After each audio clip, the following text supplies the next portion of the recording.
ladies and gentlemen, welcome to another edition of the Kayfabe Podcast. It is your favorite trio back again for episode 52. I'm tired. Don't judge me. This is where this is as low as it gets. This is the little. If I do that way, I'm gonna go to sleep. This one you feeling real good. Like I'm gonna go to sleep if I do that one. Like who put this head hammock here? Is it me or is there something wrong with Deonne? He's not doing the thing. He's not moving. What's going on? He don't do that with us, and I don't know if we discussed to do that with him. And secondly, if you are watching this, our trios partner, the People's Nightmare, was a no call, no show today. We called him consistently. He did not answer. He said he was gonna be here. He was good for Thursday. 7 o'clock came around. We didn't hear nothing, but we didn't want to just leave y'all with a blank square. So we thought we would find the most professional picture on Google we could find of Deonne Moore. And here you are. Look at that. Correspondent ready. He looked like he ready to just tell us something. Like broadcasting live from wherever he's at. Yep. To give us the lowdown. If you're happy to be here, just smile. There you go. Good shit, Deonne. Glad to have you here. So we have a lot to talk about today. Hopefully he may join us. May not. And we're not letting him use the baby card this time. No, you used that one already. You're not using no baby card. You're not using no Beyonce card. You're not using no event card. None of that. Not for the no call, no show. Never. Yeah. And we talked in Councilman. We did talk about this before we got on. Councilman and I have decided that not only with this no call, no show abruptly by our fellow trios member here for Kayfabe Podcast, not only is he going to say one thing that's going to shake him to his core, he's not even going to say two things. Councilman and I have decided that we are going to make sure Deonne says three things just for y'all. His third time's a charm. He's going to say three things that's going to shake him to his core. And those three things have already been chosen and are just resting aside until he appears, if he does. I mean, we've been saying his name and he hasn't appeared yet, so it's definitely not the Joe Hendry effect in this case. I mean, he gonna say it. If it's not today, it'll definitely be the next episode. Oh, you best believe. Something's happening out of this. So yeah, because this, we take 2 weeks off and he like a goldfish. He just forget about us. They gone tomorrow. Yep. I feel so like deserted, betrayed. I do too. And he did his show yesterday, so he's not sick. He did his show. You know what? Yeah. We're going to do this live too. Let's see if he answers. Your call has been forwarded to voicemail. Man, the person you're trying to reach is not available. I'm going to try one more time. That man brought us to voicemail. Like straight voicemail. One ring. 2 ring.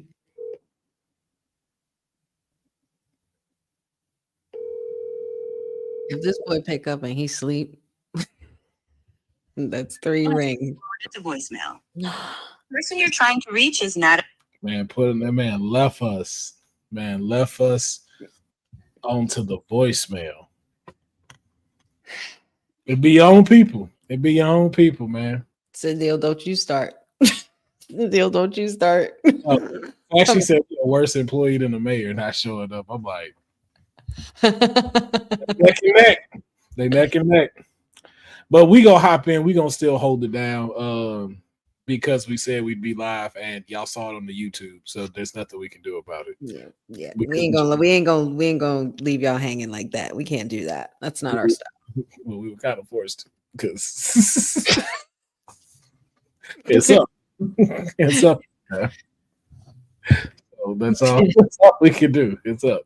We here though, y'all. We here though. We Yeah, here, y'all. It's late over here on the East Coast. You know, it's a little earlier on the West Coast. You know, me and Council, we'll make it work. We always.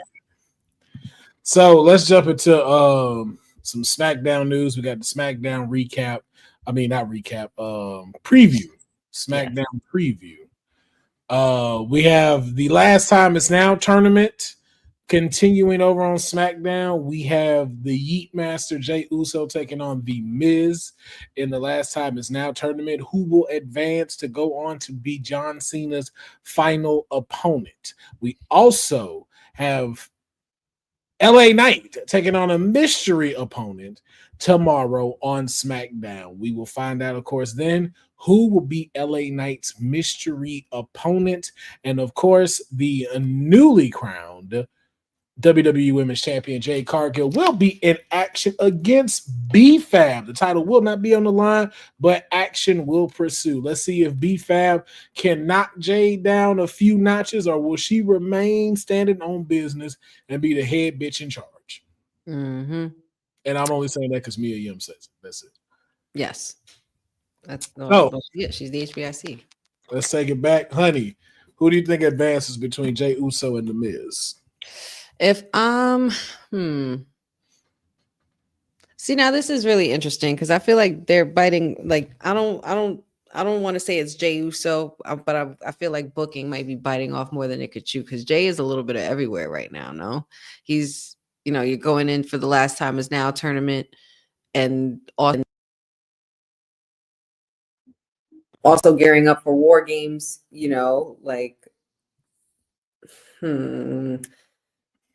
But then there's a lot of reports coming out saying that Miz is potentially the next selection or the next one for John Cena for Survivor Series. But this match pretty much puts all that to bed. So it has to be one or the other. Somebody has to win. If I'm thinking about who wants it more, and if I think that they're going the route that they're going in, being that Rusev won on Raw, I feel like The Miz. I feel like this is going to look like the finalists are going to look like potentials of people that have beaten Cena in big ways. So I might have to go with the A-lister on this one. The Yeet Master's got a lot going on. He's biting off a little more than he could chew, and war games are coming around the corner. Somebody's bound to interrupt and ruin his moment, or maybe even his own brother. I see that. I'm gonna go with Jay just because of the words that he uttered when it came to this tournament.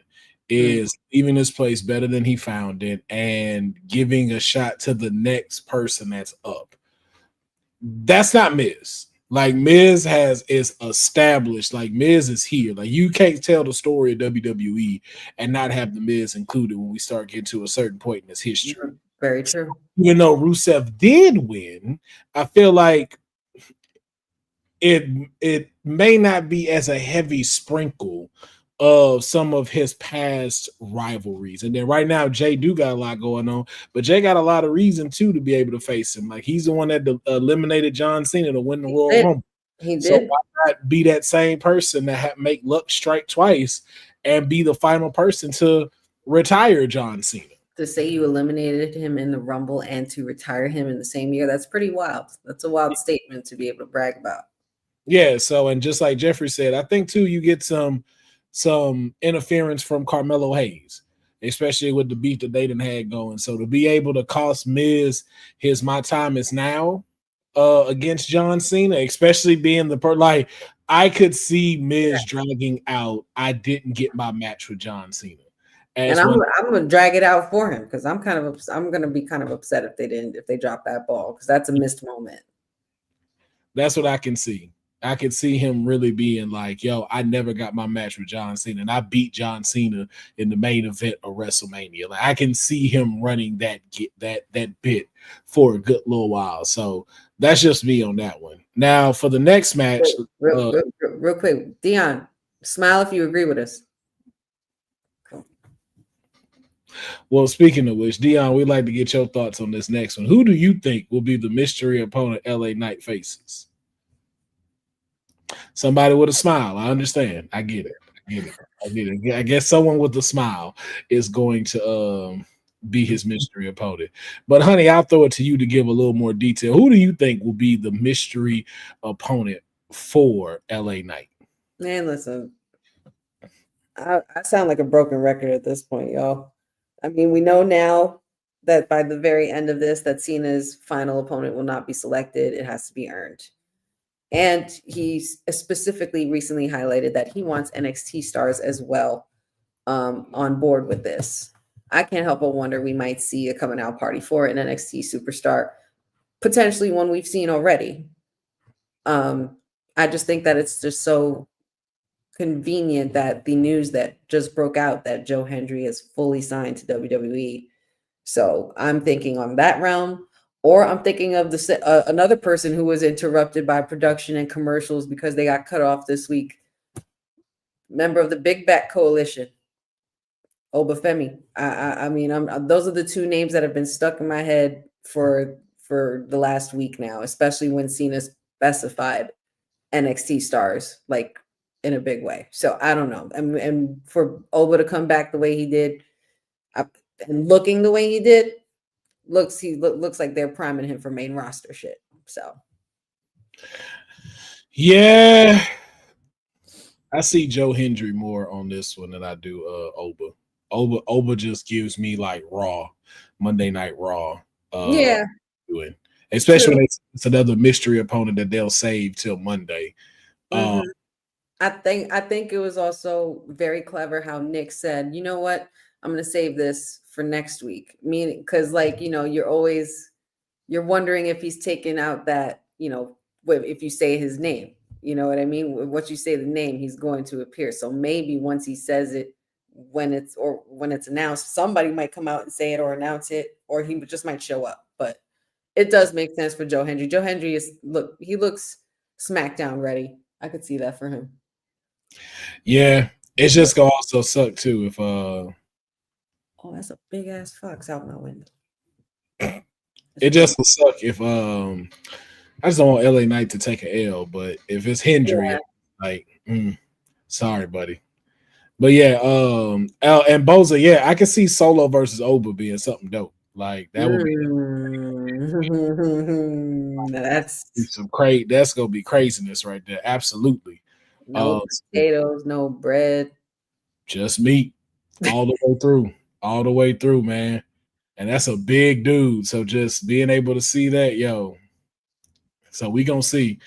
And then of course, like we said, we have these two coming in. So do we get the AEW squashing Jade, or do we actually get us a good maybe 5-minute match out of this? What's your thoughts, honey? I want to say that this is going to be a decent match, so that way we can see BFAB continue to showcase herself, so we could see her continue to grow, so she could get some in-ring ability forming for herself. But considering all the things we've been seeing with Jade, and she's just walking around with this title and not giving a damn and not scared of nothing, I'm not going to put it past her for it to go back to the old school, you know, the old school Jade of the AEW squash. It would make more sense. It would also then potentially lead to Michin next, because I'm sure that she'll be by BFAB's side. So I'm not putting nothing past Jade Cargill. I think this is a very dangerous Jade Cargill. I just really hope that this is a smooth and good run for her. I really hope. Yeah, I agree. I can agree with that. I just don't want BFAB to. I don't want her to like fade out. Not even fade out. I just kind of want those like how you like. I just want her to be able to like, yo, if she got to take the L, cool. But at least let's showcase why she is someone who's still on the roster. Mm-hmm. Somebody that's still on the roster, and that is someone can go. So, Sandil, please tell me Julia isn't booked for this SmackDown. I never want her on Road Dogg show again. I don't want her on Fridays not defending no titles on Friday either. Hey, Sandil, I told you, you wasn't here when I said it, man, but I said it, and I'm going to say it again, man. The reason why Julia shit didn't work, because she boring. She boring, and that's not her fault. That's not her fault. In ring, she's not boring. In ring, she's a star. But she is from a place where it didn't focus on character development like that. And that's on Road Dogg and them. That's on their part for that. Yeah. Because you had one job, and that was to make her have a dope ass character. She got the look, she got the music, she got the personality to do it, but y'all just didn't put nothing behind it. You didn't have like what she can do in the ring did not match the character that y'all could have developed and create. And then giving her Kiana James did not help because Kiana James is not a manager.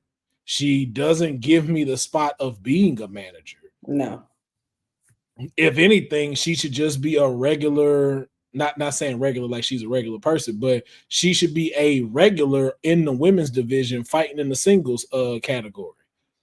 But there was a lot of stuff you could have did with her. But again, too, it's what I've said and what I've said before. When you are limited in your thinking, that's when it becomes a problem. Yeah. Road Dogg has so much knowledge of the wrestling business. It's you can't compare it. It's not. It's like you can't quantify whatever the saying is. Mm-hmm. But the fact that you're not in tune with everything is where the problem comes in. Because of the simple fact of it's like, and you know what? It's kind of like me as a graphic designer. By the time I'm 50 and if I worked at a graphic design company, they're not going to assign me graphic projects that deal with the group age from 18 to 24 or lower. Why? Because that's not my age demographic. I don't understand that demographic. I don't know what the fuck aura farming is or glazing or the extendo. I don't know none of these things. So I can't relate on how to make a product to get them to come and watch. And that's what you're seeing with Road Dogg. No. Well, yes to your point, but I'm saying no to what I'm looking at right now. Frankie Kazarian defeated Mike Santana to become the TNA World Champion tonight. That's stupid. But okay. Moving on. Sorry, Councilman. I mean, it's TNA, which I expect. No. And that's the thing. It's just like, bro, you're showing me, and WWE is continue to show you don't know what to do with wrestlers who are of Asian descent. You don't know how to work with them. You don't know how to make their character development go over well, which is crazy because the audience you have is you. Right. So how is it you don't know what you want to see that'll get you over into watching them?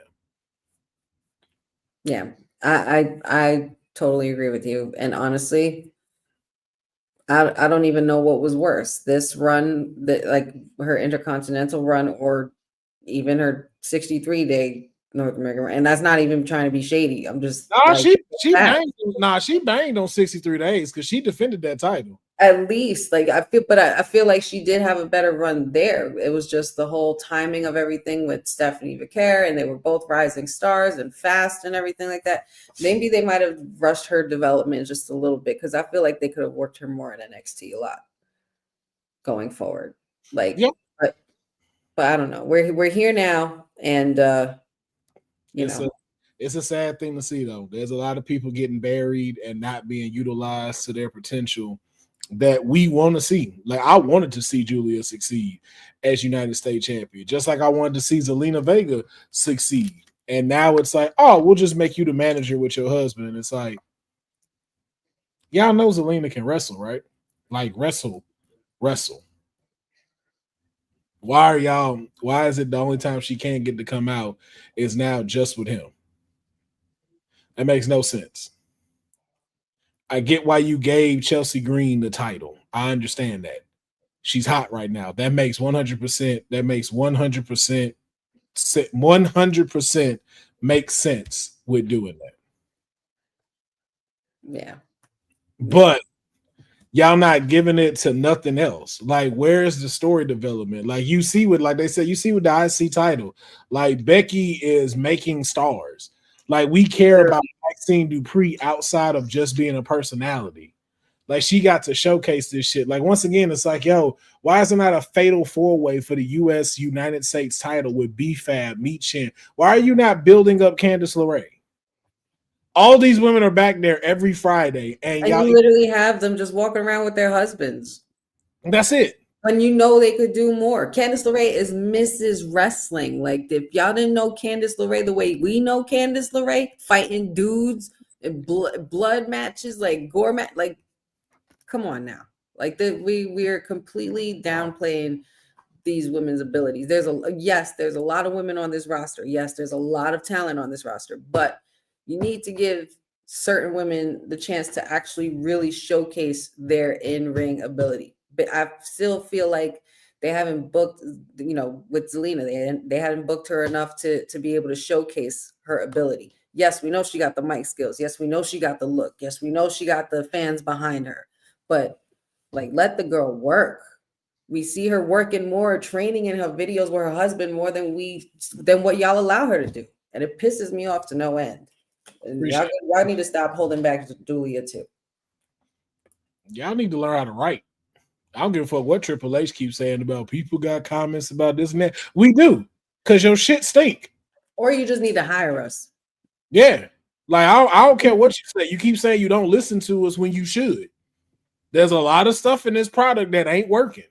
It makes me wonder. Like, it makes me wonder badly. Like, who is in that writer's room, and are they even really true fans of this product? Because I remember years before when there was a whole board and Vince was running things and everything like that. There was just half the people that were hired weren't even fans. No, there are people there. It's just when you saw it on Unreal, but when you look in that writer's room, it's like, bro, you can't convince me Bobby Roode knows what to do with a 26-year-old Japanese wrestler that has now came over here, and you need to make a storyline for her. Like, you can't convince me that he knows that. Yeah. That's the issue. It's like, yo, like y'all got all these people in here who got great wrestling knowledge, but you have no one in there who has great character psychology, which is why I said hiring people from LA, comedians and writers to be able to help you with this stuff. There are people who work in sitcoms that have to create character arcs all the time. And you can say that, like, hey, yo, we just keep talking a lot of noise. Nah, bro, you showed us the back. Right. So we see who back there.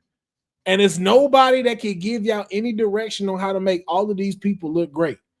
And Mayor, to answer your question, Deonne was a no call, no show. Now, if you would like to take his place, you feel free to pop in, and we'll knock that out and have the mayor present. But it really goes to show you, it's like, yo, like y'all don't know what to do with people that don't look like you. And that's the sad part. That's really the sad part about it. And you don't let folks be able to, like, it's funny that it's like y'all don't allow people to test themselves within the markets that y'all don't know about. That's why you push Stephanie so hard, because Stephanie is in a market that y'all already got, but it already built itself in the wrestling community. That's why they can show out. Exactly. But people that look like y'all, that look like Road Dogg, y'all have the wrestling history, so y'all could bring that in. I don't know why it's like then when it start coming to us, you can't let us be us. You don't know what to do with Japan people. You don't know what to do with people from China, except give them a stereotypical gimmick. Because you don't want to go out some of the lines of what needs to be this or what need to be that. Because it's so funny how I always say, like, yo, so you can't have a black person talk the way that they want to talk, use the stuff that they want to use, yet somehow Chelsea can be very offensive and talk the worst Spanish that she can, and that's not offensive. So I can't say they can't say what's popping, but she can go do that. You see what I'm saying? Where it's like, yo, it's a disconnect. Like, you don't know what that means. You don't know what let's get it popping means. Right. And that's your problem. You don't have people who are how do you not know what let's get it popping means when you just had Cardi B come out at the They freak don't at, listen. freaking They don't Res- listen. at They don't listen SummerSlam. to that shit. They don't listen to that shit. They don't. They look. They looking at the popularity stuff. I bet I can put money right now. I can put my rent money right now. Triple H could not sing you one Cardi B or Travis Scott song. I No, put money on that. That man could not sing you one of those songs. yeah, So I'm saying it's a lot of stuff that's missing from a creative standpoint, man. But I know we still got more to get into. So let's jump into Monday Night Raw. Ladies and gentlemen, we now have a Grand Slam GOAT. If you missed it, Monday Night Raw was in Boston. It was in Boston with Pop Snips, and we were at the fair. And then we went to the Monday Night Raw to Park go the car. to park the car. We parked the car in the carport, and we went to sit and got our tickets. And now we got to see John. We got to see John become a Grand Slam champion. He's a Grand Slam champion now. He represented for Boston. He's here, and he's representing. He's the Intercontinental champion. Shout out to Dominic. He put up a good fight, but fuck him. Fuck him. It's all about John right now. It's all about the GOAT. It's all about Boston right now. Okay, it's all about Boston.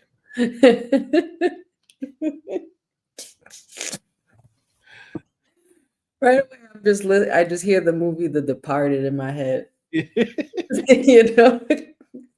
Yep. But yeah, We all celebrated at the Corn Wall. That's where we went last. We all went to the Corn Wall. A couple of beers.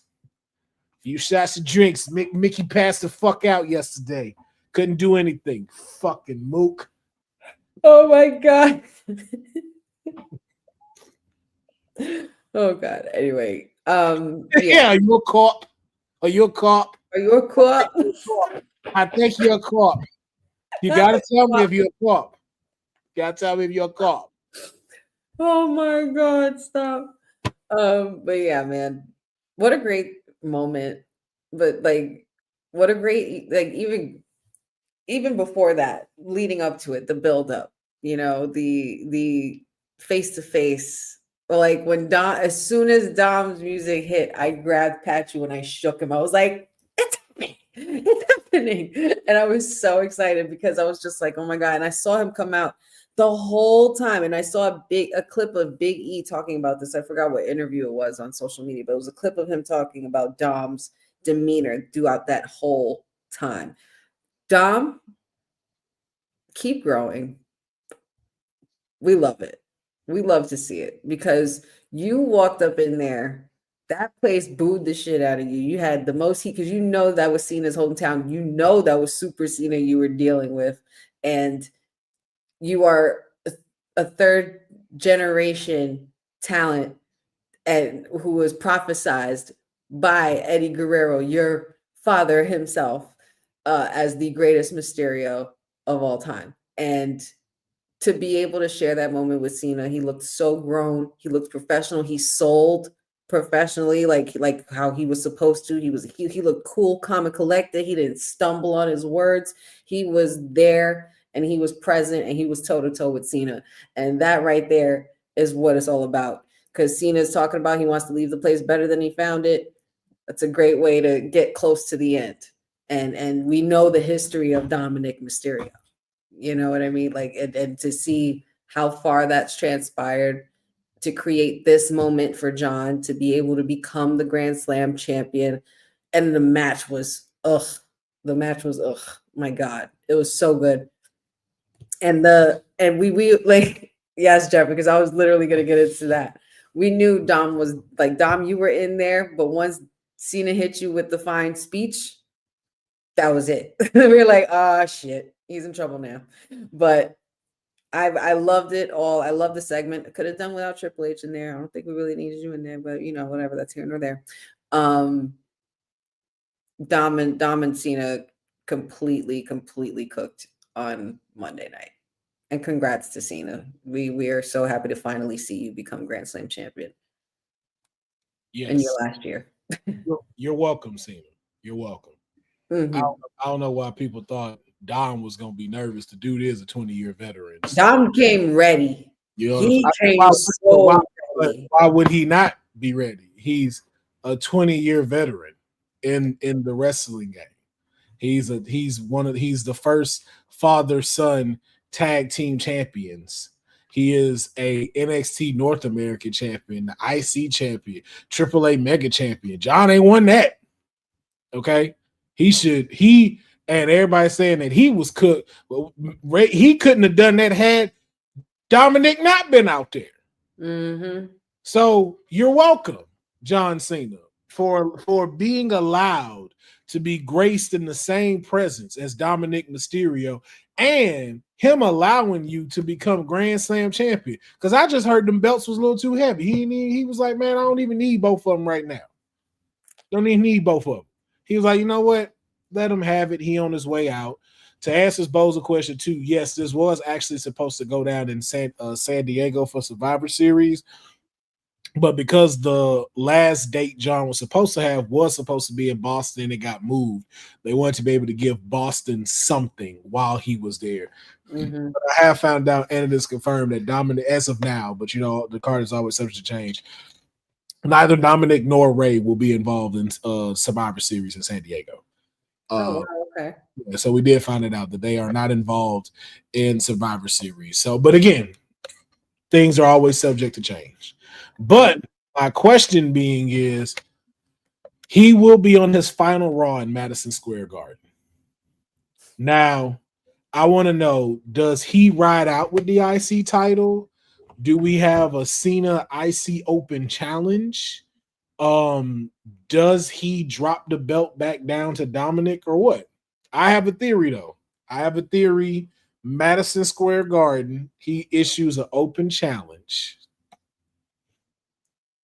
And I have two scenarios of how this might work. Okay. Hit me. One of them is being biased just because of what happened. I don't think it's going to happen. Okay. Obafemi comes out and become IC champion. Man, listen. But because of what they was doing with Ricky Saints. Whatever. I don't know if they finna pull that just yet. I don't know if they're gonna pull that just yet. Mm-hmm. My other one is Sheamus comes out and wins the IC title and he becomes a Grand Slam champion. See, that's the only one he ain't won. And he did just lose to Shinsuke. The last time is now tournament to Shinsuke. Mm-hmm. So that's a good way to have another nod, one last little hurrah throwback, the nostalgia lane, which I think I would like those ideas. I wouldn't be mad at either of those. I would obviously assume that there's definitely going to be an Intercontinental title open challenge for sure. I really wouldn't know who to put my finger on. I really don't know. But Sheamus, that could make the most sense. Wait, did Sheamus beat Nakamura? I thought Nakamura beat Sheamus. Hold up. It was on Raw just this past week, right? Yeah. And you giving out false information. You honeypotting. I'm not honeypotting. Let me find out you honeypotting.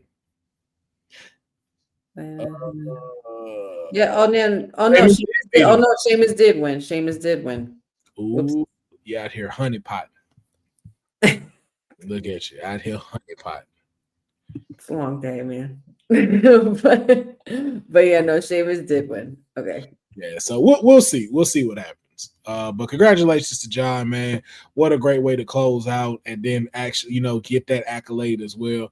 I'm not even sure what other accolades he can really get in WWE at this point, but it is good because Grand Slam is just one of those where it's a very prestigious accolade to have, and so why would the GOAT not get it? And then to beat the greatest luchador of all time, it's just icing on the cake.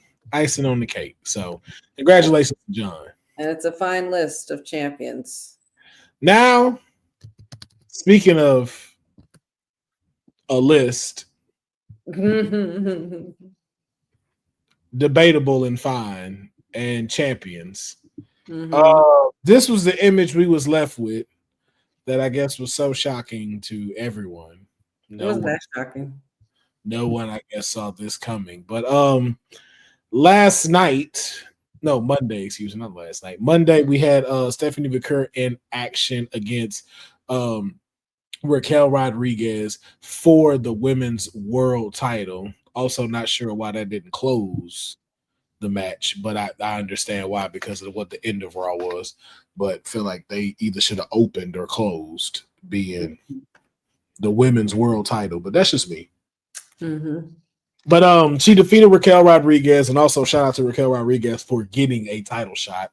I don't know if that's actually her first one that she's had a title opportunity for, but I was glad to see her in the ring, battling for the actual title and putting on a display that shows her why she should be one in the upcoming future.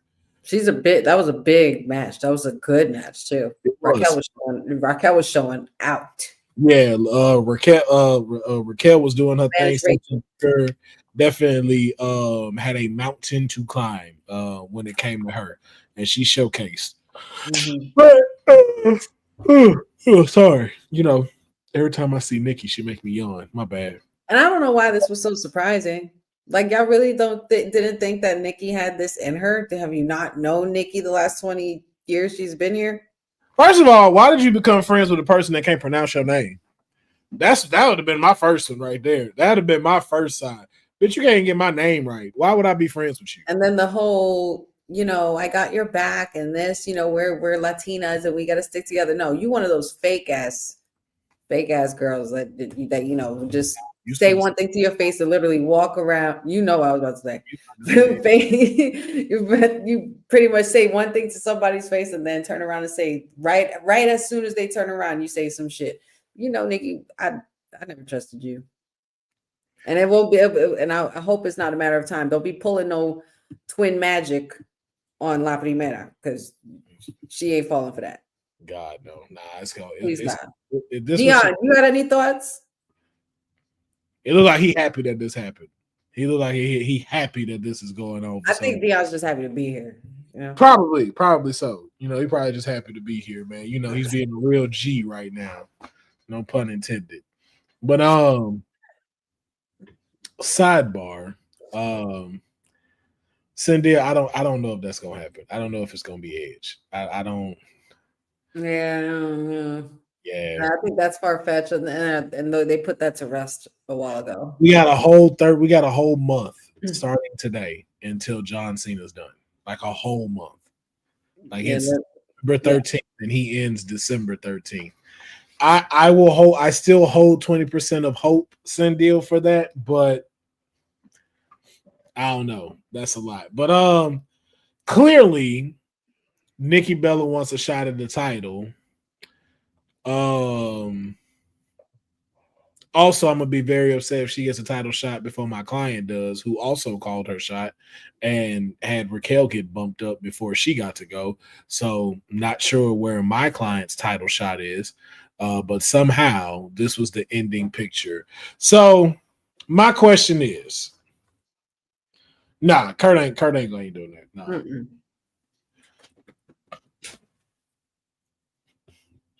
Your thoughts on this? Is this a good play right now where we are in WWE? Is this the smart play to do right now?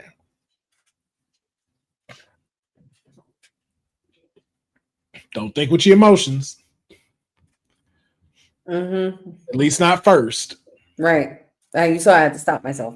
That's why I said smart. Is this the smart play right now?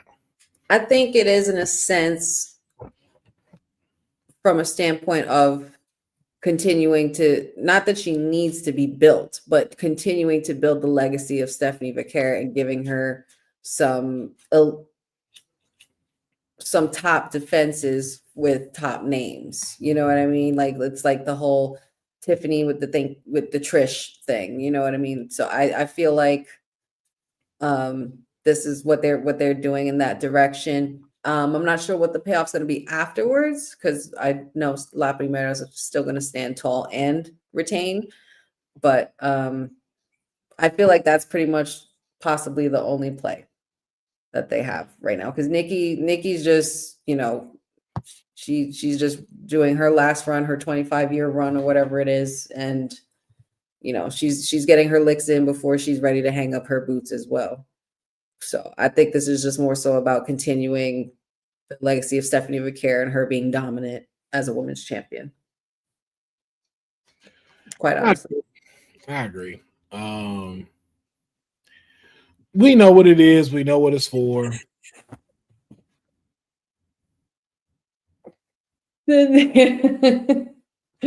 She said that green tie is fucking me up.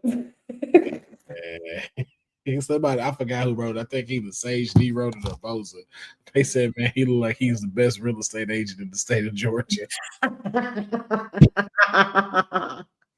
Remember the South Park episode with the poses? Yes. I look like Deonne do look like he would go like in a real estate like little on the billboard. It's on the billboard on the highway. Let me put you in your new home. Need more space? Call Deonne Moore. You see this smile? How can you not trust me? I'm trustworthy. He looked like he did the most fire weather reports in the Georgia. Yeah. The most fire of them all. Oh my God. Oh, we Not he laughs like a white man. Like, come on. Cynthia has been killing me this week, man.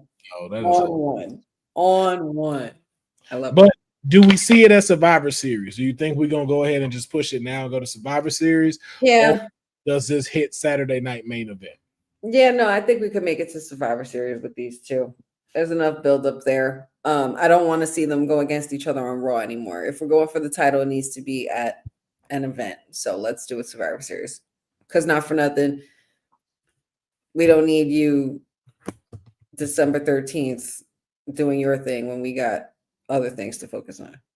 Wow. The hate is real. The hate is real. Damn. With that. It's not even hate. It's just shade. I'm just being shady. Yeah, you are. Yes, you are. Now, damn. We should see as this story develops what exactly will happen when it comes to Stephanie Vaquer, Nikki Bella, and the women's world title. But we do have new tag team champs. Shout out to Asuka and Kairi Sane defeating Alexa Bliss and Charlotte Flair Monday Night Raw and regaining the WWE Women's Tag Team titles with a little bit of help from Nia Jax and Lash Legend. Just want to give a big shout out to them, man. Very well deserved. Incredible tag team, incredible performers. I think they still fall in the categories like Julia, but we're not gonna make the whole episode about that. But I want to talk about this because we're talking about that tag match. It is what closed out Monday Night Raw, and the last image we were seeing with was Asuka, Kairi, Lash Legend, and Nia Jax being tossed out the ring with Alexa Bliss, Charlotte Flair, Rhea Ripley, and Io Sky standing tall. And of course, Rhea Ripley with the mic screaming out War Games. So we do have the official 2 War Game matches that will be happening. The one I just mentioned will be the women's War Game match. And then we do have one for the men, which is going to be featuring Logan Paul, Braun Breaker, Bronson Reed. And then on the opposite side, we have CM Punk, Jey Uso, and Cody Rhodes. Deonne, you care to explain? I mean, I said Cody Rhodes to see how happy he got. See that big smile that came across his face when I mentioned Cody Rhodes. People's nightmare indeed. So I just what are your thoughts so far? We know it's a 5-person match. So we got one more slot on the women, 2 more slots on the men, I think, right? Yes. So let's start with the women. One, how are we feeling about the people chosen for the women's war game match? Did they get it right? Does it feel like this was kind of just put together that same night?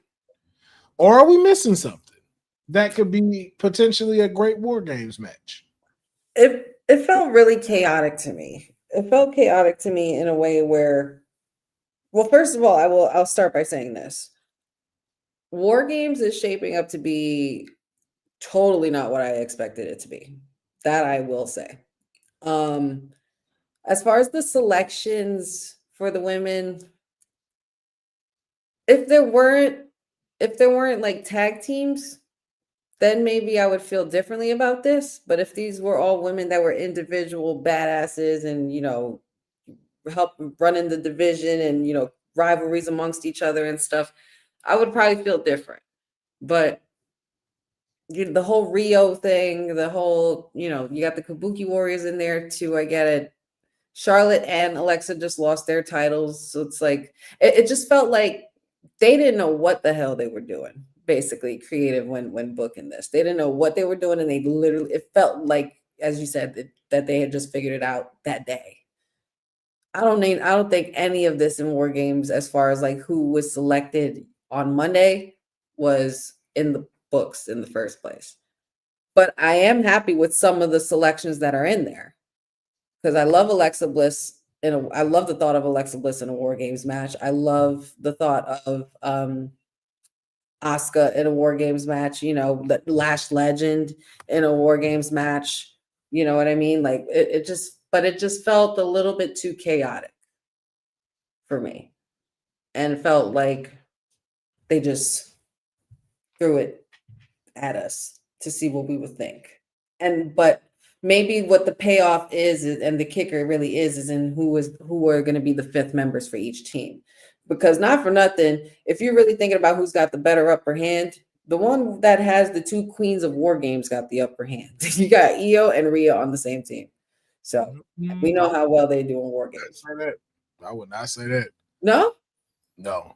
You got Nia Jax and the Bully in War Games.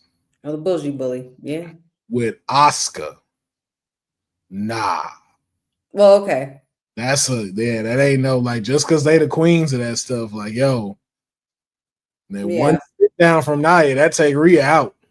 I really hope in this case, though, I really hope that it's not EO and Rhea's team again that wins. Then, if that's the case, I want the heels to win this one, and I would like, I don't know, but I'm still not sure how I feel about it. Like it's still processing to me.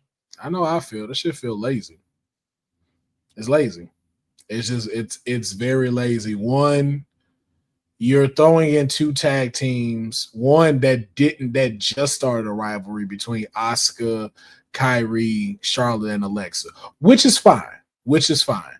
I'm not tripping about those four women being in it. I'm just like, okay, if we're gonna do something with them that won't have the title on the line, understandable, because you started to build that already. Lash and Nia, pure curveball. Like, one, why would they side with the Kabuki Warriors all of a sudden? No interactions with them, never have talked to them, never have crossed paths with them. Yet somehow they're on the same page to want to beat the both of them up after losing the titles at that. Not like they're champions already. Mm-hmm. Sean, thank you so much for the super chat. I think that goes over there to WWT. He says, I think AJ Lee and Becky join. Oh. I only have two issues with that. One, I don't know if Becky and Charlotte can be in the same ring with each other. It's been a minute since they've even crossed paths with one another. Yeah. I don't know if they're going to push that like that. So that's my only concern with that. And then we're 2 weeks out. But again, those are the only two I could see joining. So you make a lot of sense when it comes to that. So Becky siding with the one that turned her into the man. Yeah. Yeah, saying in that too. Then it's like, yo, like you're joining Naya who punched you in the face. I believe that was like a couple of years ago, like yesterday, today, recently. Yeah, it was a few, it was a few days ago that happened. But it's just like, so I'm curious how they make that work. And especially again, too, like if you're throwing that in, it's like, dang, and you're only giving us 2 weeks to promote it. Like Yeah, that's it doesn't feel like enough build up. It really no, does. it doesn't. That's why I say it's very lazy. It was a very lazy decision. You can tell that y'all are just putting this together and trying to figure out what you want to do because you had too many PLEs. Y'all threw too much PLE at us this year with the crown jewels, with the Clash in Paris, with the WrestlePalooza. Yeah, like you can tell like, yo, this shit is lazy. I'm sorry, bro. And then it was like, oh, Io and Rhea ain't doing that. Let's just throw them in there. Because it's like, why would they come out to help Alexa and Charlotte? I was just so confused. I just remember being so confused with seeing it. You just again, it just seems like, hey, you go out there and help them and scream out war games. It just again, it's lazy writing. And it shows that, and just like even to Jeffrey's point, outside of just Cena, it shows that it's very lazy writing outside the people that you believe get the biggest pop that you want to focus on. Mm-hmm. Because if it's not CM Punk, if it's not John Cena, if it's not Cody Rhodes, everybody else's story is lacking. Am I wrong? Nope. Even the Vision. What happened after this? So the Vision decimates Seth, don't get included in the world title tournament, and then didn't do anything. Now you just after CM Punk with Logan Paul in front of y'all. It reminded me of like the beginning of Judgment Day with when Edge was there. And it just felt like off and wrong, like they couldn't find their footing after getting rid of Edge, but then they did when they added Rhea, and then you started building it, to something bigger. And Judgment Day became the Judgment Day. They became a dominant factor. They were had one of the greatest stories and betrayals in all of their storylines and everything like that. So I'm not sure what their task is at hand, but I hope something this week coming up can show me that there's a bigger picture to this. At least I'm hoping. So before we move on to the men, who are the 2 people do you feel with the one that we have should round this out? Like who should round out Survivor Series war game? I'm sorry, that just the storyline just makes me yawn so much. Apologies. But clearly got Deonne smiling, so he seems excited. Yeah, he's very enthusiastic about this. Very enthusiastic about it. I think I don't know why somebody like Roxanne wasn't in this match. Like, why isn't Roxanne in the War Games?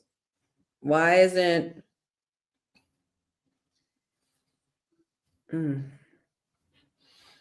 why are we putting? Well, I mean, I don't know. I wouldn't even put Julia in a damn War Games. She got nothing else going on. But yeah, I think I'm just wondering why there are other selections that were made. Candice LeRae, Alexa Bliss. I'm cool with that. You still have one more slot with all these people you bitched did. No, well, why they haven't? Why they? She was like, "Why Roxanne ain't got?" I'm like, "Well, she could. There's still one. There is still time. There is still time. Why couldn't Julia get it? There's still." I'm just saying, why weren't they the initial selections as opposed to what they threw at us off the cuff? Who do you have? Who are your picks? I'm just still wondering why Roxanne's not in there. That's it. Roxanne, I think, is the main concern for me. I mean, so are you picking Roxanne? Yeah. Okay. And then who else? So Roxanne goes on whose team? Well, she would have to be on the heel side. Okay. So I would see her with Lash and Naya and them and Oscar and Kyrie, which is actually a pretty nasty group if you really think about it. So who's going on the face team with Charlotte, Rhea, and Io? Charlotte, Rhea, Io, Alexa, and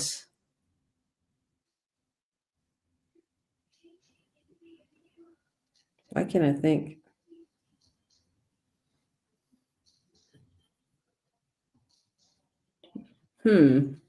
I would maybe bring back.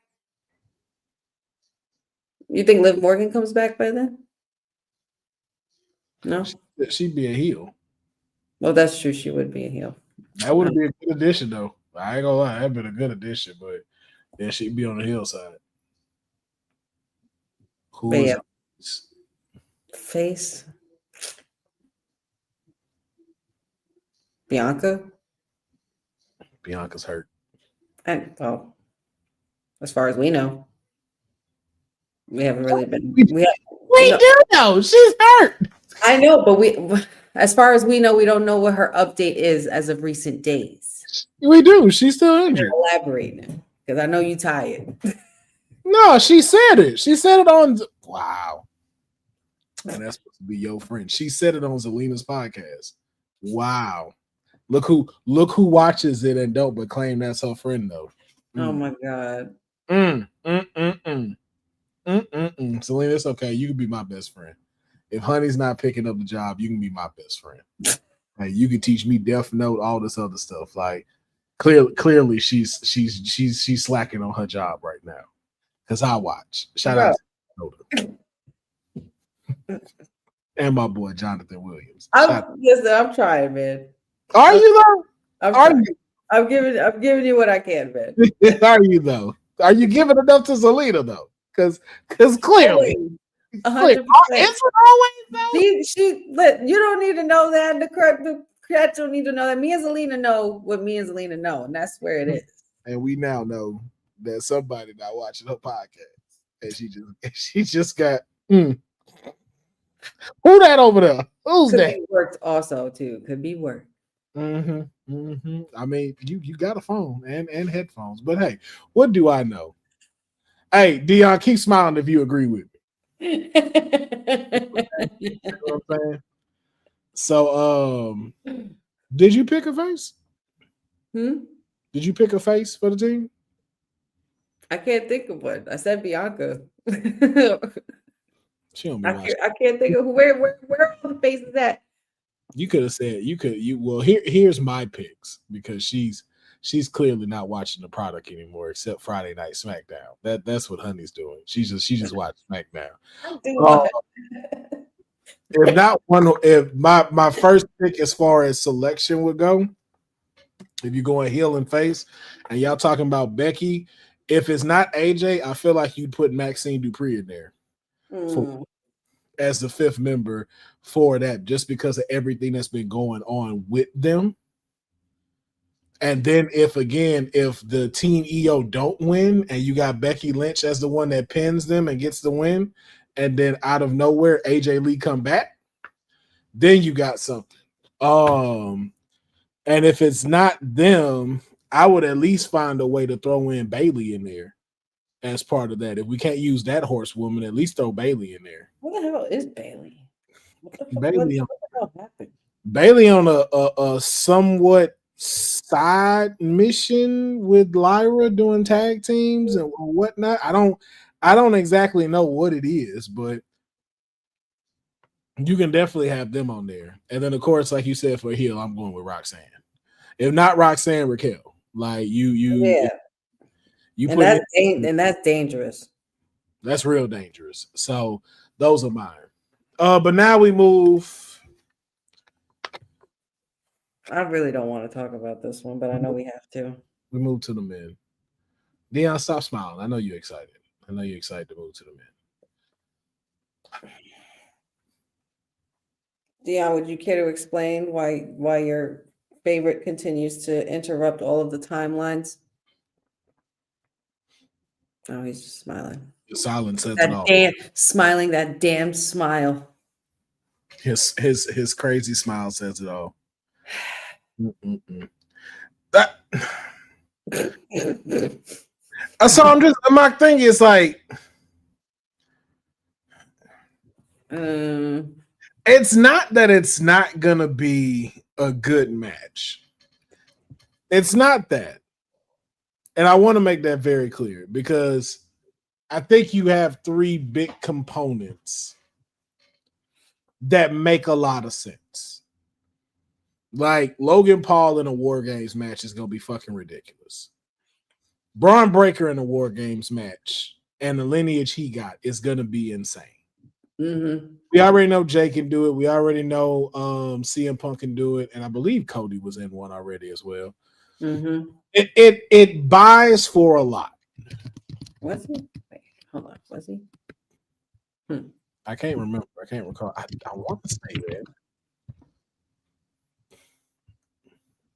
Maybe not. I don't think so. This might be his. Braun Breaker was in the men's War Games match. Or That's no, about okay, for this year. Wait, let me see Cody. Hold on. Cody.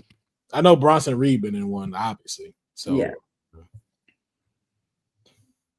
After what happened to him last year. Oh my God! Please don't remind us. That was terrible. I mean, obviously not his fault, but not an accident. Obviously an accident, but it was crazy. Yeah, that was ugly. Cody Rhodes. Let me see his match. This is from last year. I don't think he's ever been in one. Oh no, he was with Seth, Jey Uso, Sami Zayn, and Randy Orton. They defeated Judgment Day. That's when Punk came back. Yeah, that's right. That is right. He was. That's 2 years ago. Yep. Last year was Punk was in it with Roman and them. Yeah. Yeah. Okay. So yeah. So you got history there. Why Cody though?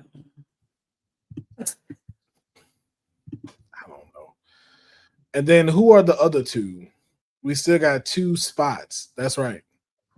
2 spots left for this. So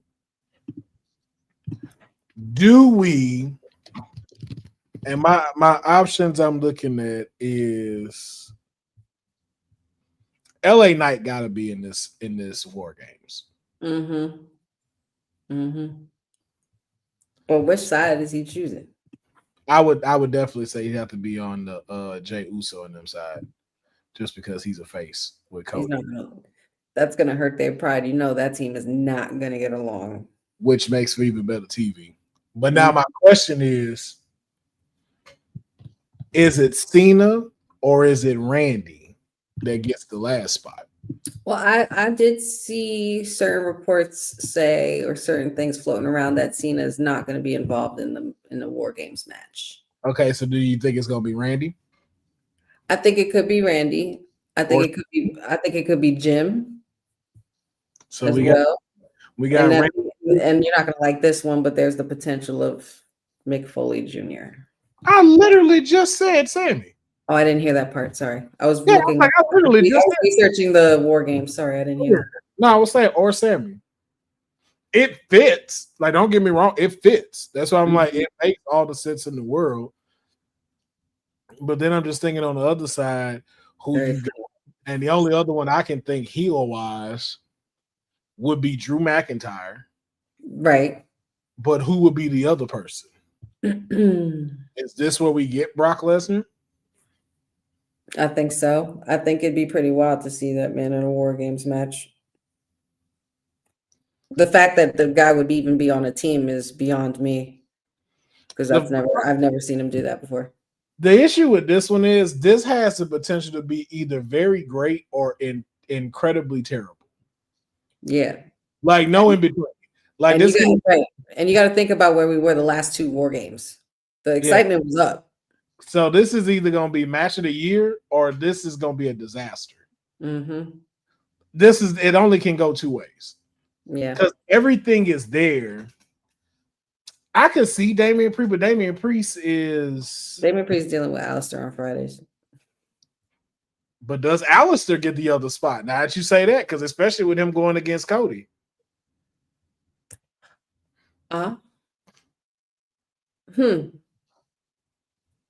Maybe.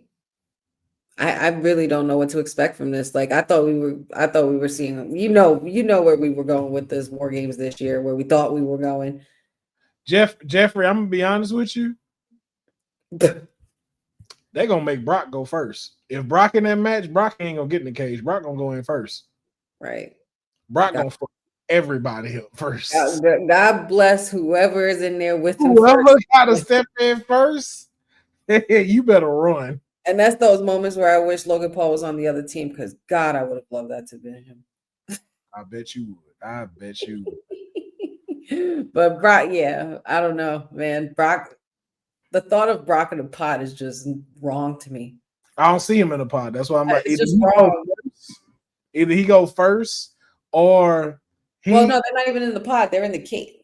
In the cage, aren't they? Yeah, I mean, but pod cage, y'all, we know what we talking about. We know. Yeah, but even still, like.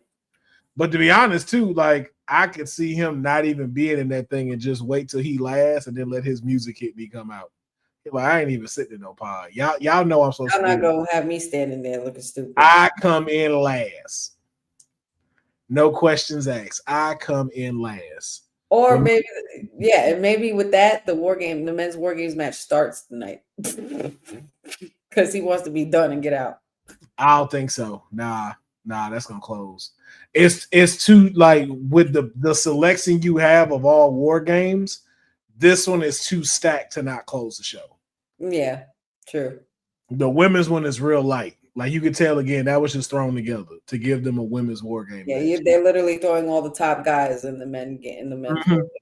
All the history that they got in that ring, as far as all of them are concerned, like it's a build. But every time Logan Paul gets hurt, Honey throws a gold coin in her vault. Hell yeah, she showed the fuck do another success. Throw one into the vault again. Throw it again. Ooh. Take the bag. But we shall see who fills out War Games. I believe we're going to find out fully Monday in Madison Square Garden, the entire lineup for the War Games matches, both the men and the women. So we will find out hopefully Monday how it closes off, and then we'll talk about it, of course, on Kayfabe. But we will keep talking about this as we find out more details. More details that we also found out too. Road to WrestleMania is not that far, and we now know that the Elimination Chamber is going to Chicago next year. Chicago will be hosting the Elimination Chamber on February 28th. So just curious, your thoughts on the Elimination Chamber going to Chicago? Interesting. I mean, we know who it's going to be based around. You know, our recently crowned World Heavyweight Champion CM Punk. So Second City Saint's going to be alive and well in his hometown. Wonder where we'll be by then, because this will, of course, be after Rumble. This just gave a lot away. So I don't know if y'all saw that, but this just gave a lot away. Somebody on SmackDown is winning the Royal Rumble. Well, yes. Somebody on SmackDown. Because if it's about this, then the Elimination Chamber has to be of who's going to win to face CM Punk. Right. So y'all just gave that away. Thank you. Somebody that's winning is going after the WWE title for Cody. And this will be the consolation prize. I'm just curious, though, like, how many times we going to Chicago? Like, how many times do we have to keep going to Chicago? Like, there's no other cities around. You know how cold it's going to be in there too, February? Ooh. Like, when does Houston get a PLE again? When does Sacramento get a PLE? Can we get one in Jersey? No, we just got one in Jersey. SummerSlam. We got SummerSlam. They may not be. I'm not being greedy. Yeah, but you only got one. They didn't got like 7. Yeah. Like, yo, like you keep frequently going to Chicago. Like, other people don't want to have stuff. Like, what the fuck? I think it's also more so for CM Punk being that he's champion and finally on this championship run. I don't care.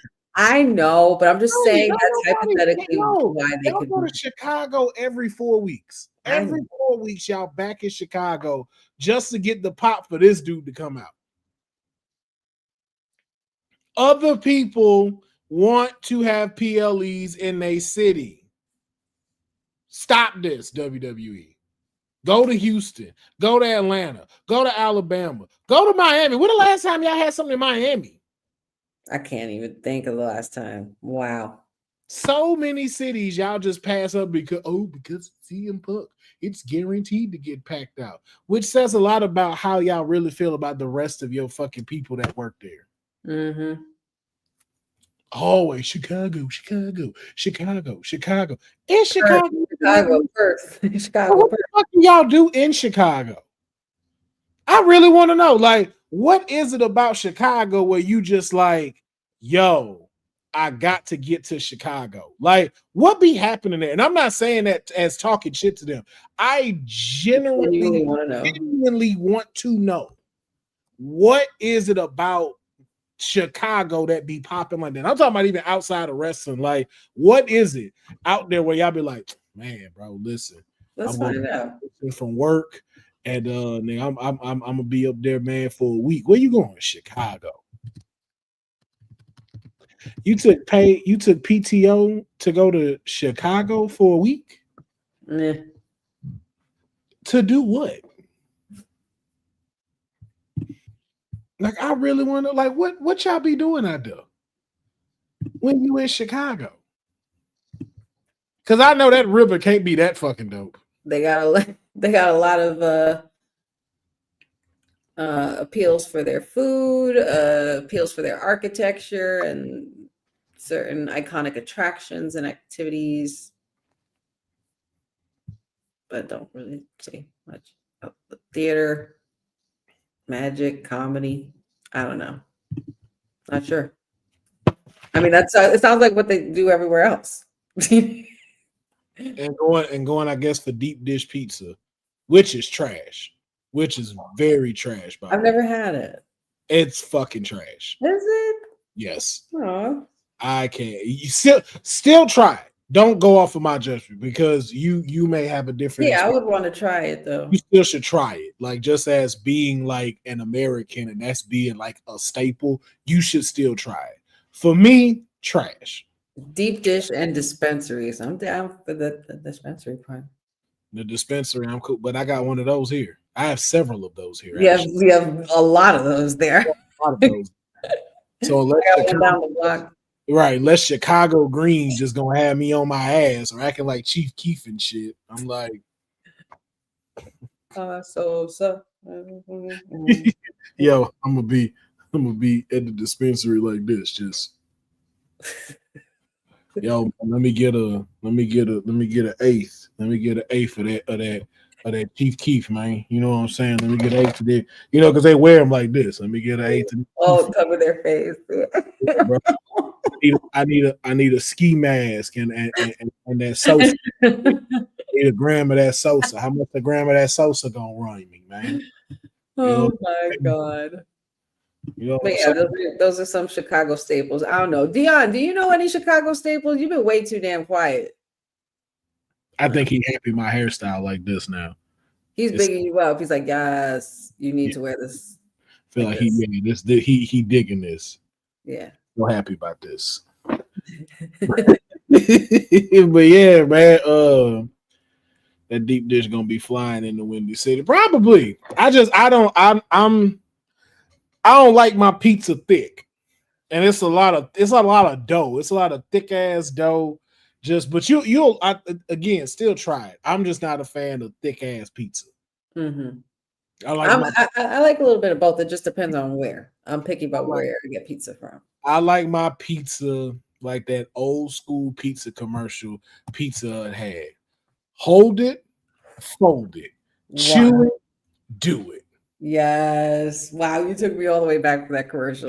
That's how I live my pizza life. If I can't do that, there's literally a pizza shop right across from my job that I go to on lunch break, and they make the perfect pizza. All I tell them is give me a pepperoni slice, extra crispy, and it has that perfect fold, that perfect crunch when you bite into it. The sauce is good. It's not as thick. It's a good, crispy, classic slice of pizza. Y'all want somebody to cook me a real DiGiorno pizza, like right. Like I want somebody to like really give their attention to making the pizza. Because for some reason, I fuck it up. And I don't know if people know a lot about this. The frozen pizza got like a 3-minute window gap before it goes terribly wrong. Like you Wait, got like how? What do you like if like they tell you like, yo, put it at like 350, it's gonna take like 16 minutes to cook. You be like, bet I didn't preheated it because I know a lot of people don't preheat the shit, they just throw it in there and cut it on. I don't, I preheat it. I do too. And then I let the 16 minutes go down. So, like at 3 minutes, this pizza kind of does what the fuck it wants. Because if you get it with 2 minutes and 30 seconds left, that shit gonna be slightly cold in the middle for some strange reason. Oh my god, I hate that. So now, what's funny is it's so funny you say this because I love ordering the frozen pizzas every now and then. So what I do is I don't even bother with the 350. My shit is at 425. I bump it up a notch, and you do get a better crisp, and it's cooked in the middle. It ain't cold in the middle. See, I don't pay attention enough to be putting that at risk like that. And see, then if you get down to a minute 30 and you like letting the timer go almost all the way out, your toppings then got brown, not burnt, brown, along with the cheese. And it's like, it ain't even the good singe to it. It's kind of just like, yo, what happened to my pizza? It looked like them pizzas that have been out for a little too long under a heat lamp. And I'm like, damn, I fucked my pizza up. Like, I've never had a frozen pizza where you cut that bitch, you pull it up, and it's just like you got it from Domino's. Yeah. Never that. Yeah, no, I always, I mean, well, then again, I'm like a little bit of like a maniac when it comes to my food because like once I put it in the oven, I check it a bunch of times just to make sure I don't get the ingredients on top all brown up and stuff. Like if there's like a light sizzle on the sausage or pepperoni coming through and everything like that, you see the cheese melted in all the right spots, then you're good. The trick is you keep checking it and go to 400 if you don't want to do 425 if you're not that brave to do it because you're of the browning, but do 400, and when you check it, turn it. Make sure you turn it as you're checking it. Like you turn the pizza and like. Oh, I was like, did you just tell me to flip a pizza? No, no, to turn it while it's in the oven so all the sides and even in the middle will be properly crisp the way you need it. See, here's my problem with all that. My oven need to know what the fuck it should be doing. I shouldn't have to do none of that. Matter of fact, I'm also upset as to the fact why we don't have that microwave like they got in Back to the Future, where you throw the little one in, hit that bitch for like 4 seconds, and that bitch is cooked to perfection. Black and Decker, what happened? Oh, like Fifth Element, where she put a pill in the damn microwave and out came a whole chicken meal. We'll do the pills. No. Back to the whatever it was. I don't know if it was a pill or something, but it turned into a. Yeah, we'll do the pills. I don't trust that. This was like even Dallas trusted. I trusted. It was a small, like little dehydrated one that Michael J. Fox, Marty McFly's mama, put in there when they were in the future. And she put it in and closed it, and it came out, and that bitch was ready. Yes. Why we ain't got that? It's 2025. I'm dealing with ovens that don't properly cook shit all the way through. Like, bro, I don't have time for that. If I put a pizza in there and y'all tell me preheat 350, leave it at 350, set the timer for 16 minutes, I should open that bitch up as soon as it beeps and have a perfectly cooked pizza. Yeah, I don't trust the 350 mark no more because of the same problem that you have. I don't trust ovens no more. I don't even bake cookies. I just eat the cookie dough now. Have you ever tried to make a pizza the DiGiorno pizza wouldn't fit, but have you ever tried like making a pizza in an air fryer? So good. What air fryer you got in your house? Well, there's no, that's what I'm saying. Not the DiGiorno pizza, because clearly there's not a big ass air fryer like that. But like I'm about to say, even like the smaller pizzas, like the smaller, like the Celeste pizzas or whatever, they're in like the red box and they have all the supreme one, the pepperoni sausage one, whatever. I throw that in an air fryer for like 7 minutes. I just want y'all to know, Honey is full of shit. Honey just lied to us and told on herself. Honey rich as fuck. She got a whole air fryer that can fit a pizza. Y'all heard that. It's a little pizza. The pizza's like this. Yeah, she tried to switch up and say the little pizza. Like, nah. She got a whole air fryer that can fit a pizza. That's how you know Honey got money. There are air fryers that can fit pizzas. You could make a pizza in an air fryer. You can make mac and cheese in an air fryer, bake mac and cheese in an air fryer. You can make a bunch of shit in an air fryer. She's not helping her case in trying to think she knows. It's up. Yeah. Deonne, how you cook your pizza? Oh, you just smile until it come out to perfection? Got you. He make it like Kevin James do in Hitch. Stop. For more breaking news, we also found out that Pat, you sleeping, Jeffrey. JDC, aka Fandango, will be retiring from wrestling after TNA Genesis in January. He's hanging boots. Thank you for your service, sir, here in the wrestling industry. You will not be forgotten, and impact that you have had on this industry. Yes. Now, we talked about this on WWT, so we can skip this. We were going to be talking about Chris Jericho and the statement he made on TNA, just to kind of get Deonne's perspective. Deonne, how you feel about it? I guess he's excited for what Jericho had said about TNA being the second best wrestling promotion that he has now. They've taken that down since then. I've always known Deonne. I've always thought that Deonne was a man of many words. Like now he's just a man of no words. Like he's got nothing to say, just a smile. He just in his bad bitch era, he just letting his face do the talking. He was like, that's it. That's all I need. I don't like look at me. Need I say more? I'm not mad at it, man. Not mad at it. But also today on Kayfabe, we are celebrating the 20-year memorial of the late, great Eddie Guerrero. Man, it has been 20 years since the legend passed away. He has left a legacy that has stretched far beyond the WWE, not only the wrestling industry. There is nowhere you go where someone does not know Eddie Guerrero, lie, cheat, or steal, and leaving us one of the greatest products here today, which is his son, Dominic Mysterio. The greatest Mysterio of all time. Of all time. The greatest luchador of all time. If you could give me your favorite Eddie Guerrero moment. Give me your favorite Eddie Guerrero match. And then give me, if Eddie Guerrero was here today and you could book him one final match before he retires, who would that person be? And it came Dominic Mysterio. Okay. Eddie Guerrero, man.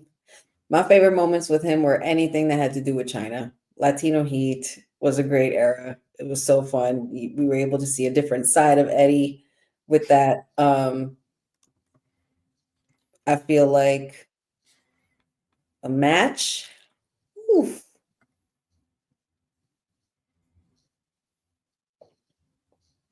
Him and Brock Lesnar was pretty, like, you know what I mean? Eddie versus Brock was iconic.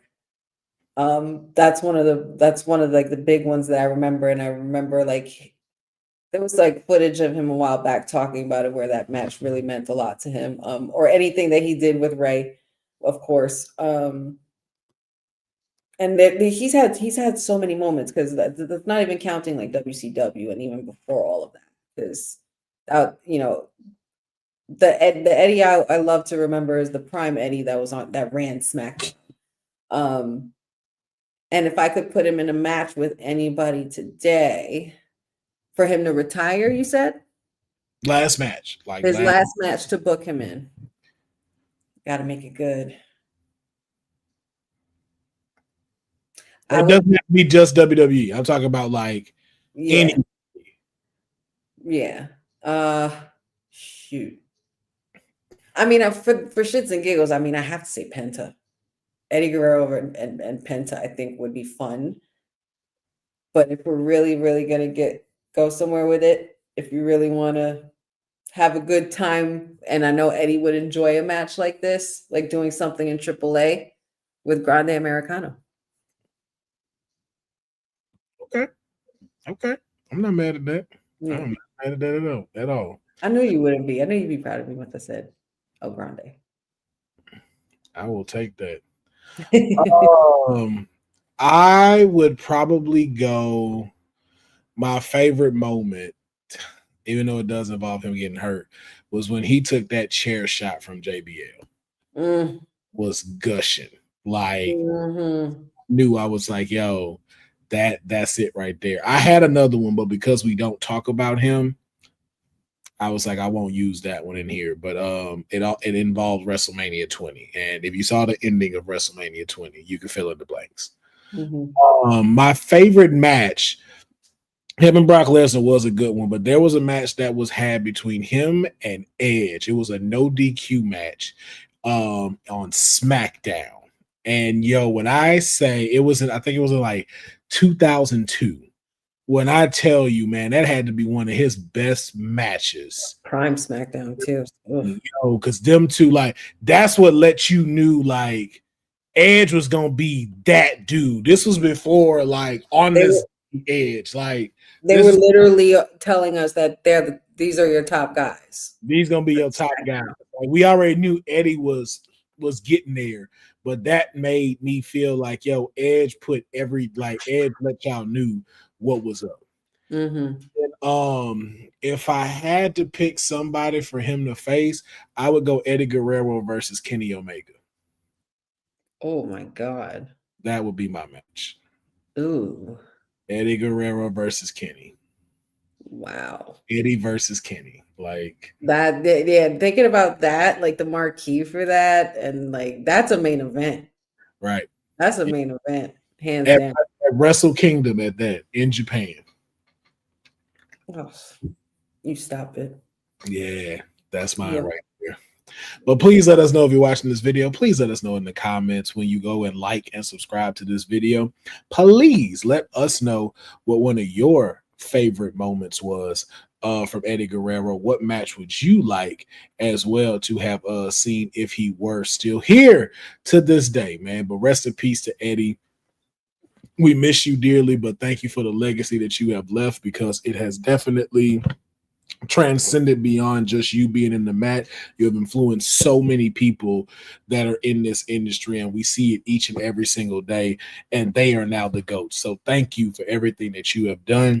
And I will still say it, man, you were gone too soon, but man, nothing is beautiful because it lasts. So thank you for the time that you did give us. And speaking of time, it's time for y'all to go buy some merch. All right. Because this episode of Kayfabe is sponsored to you by Crown and Cloak. Okay. Holiday season is coming, man. Get your girl a hoodie. Get your man a shirt. Y'all could be dripping in royalty together. You could be Trill. If you are a girl, you could be a pretty little smoker. Also, we got more than just shirts. We got hoodies, we got sweatshirts, we have pillows, we have mugs, we have notebooks. So if you have something that you may need to get your niece or nephew, and you may be not figuring out what you want, come over here to crownandcloak.shop. We have over 700 items on this website, all created by me, all built by me. So please head over to crownandcloak.shop. Thank you, crownandcloak.shop, and get yourself some dope merch today. It's very easy to go. The shipping is very easy and steadfast to do. Look at that. Deonne is so happy. Of course, like Sage, you said, Deonne he loved it so much. He said, play it again. Just play the commercial again. Play it again. It looked like he's buying about 5 shirts right now and just smiling at all the orders that he's picking up right now for him and his family. I cannot wait to see Xander and one of my Pharaoh Anubis baby shirts that he is just getting ready to purchase for the holidays. Man, I hope they take a family portrait and all of the merch that he's getting from Crown and Cloak. Look at him smiling about it. That's how I know he's so not for nothing to see Xander in one of those shirts would be so adorable. Hell yeah. I get him a Wrestle Honey one too from his auntie. All three of them, man, dripping in royalty. We see the smile that brought to his face. Once again, crownandcloak.shop. Check it out. It's for y'all. And we appreciate it. It also goes to helping everything that's being done here on Kayfabe, so that one day I can hire somebody to do this show for us, and all I gotta do is show up like these two. That's why they smiling like that. Especially Deonne. Deonne could just come in here, not say nothing, and get paid. Honey got to do actual work and be funny and talk. She comes and brings it in. Deonne, he of course is just the face. Deonne just shows up as the face of the place. Look at me. Yep, he's the Linda McMahon of the group. Oh my god! Take that back. I take that back. Just because of where she is right now, I don't know how exactly. Yeah, man, I don't know if that went well. I don't know how that went. It didn't go that well. But anyway, moving on. We are now getting into our game today. We're doing a one has to go, and since we were talking about women's war games, I figured we do something centered around WWE and the women. This was initially supposed to be for both her and Honey and Deonne, but Sage D, man. Honey is so rich. Her chef is named Air Fryer. Yeah, I can see it. I can see her doing that. But man, one has to go. So, Honey, your choices today. You got to release one, retire one, and rehire one, WWE edition. And your choices are release one between Rhea Ripley, Liv Morgan, Tiffany Stratton. Retire one, AJ Lee, Charlotte Flair, Becky Lynch. Rehire one, Toni Storm, Mercedes Moné, or Saraya. Damn. Okay. So let's start at the bottom. Who out of the three would you rehire?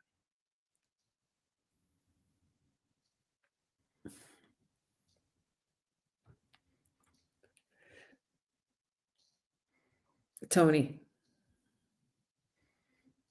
Definitely Toni.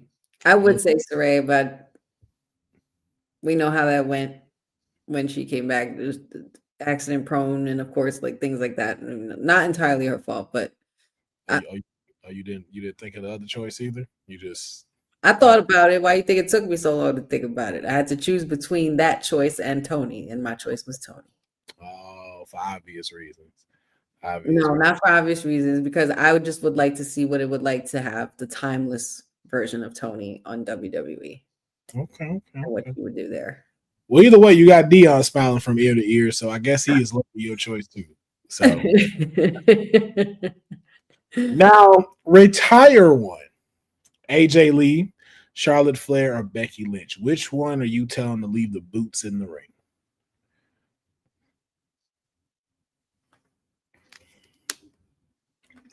I don't know. I'm being stingy, man, because I love AJ. And Becky.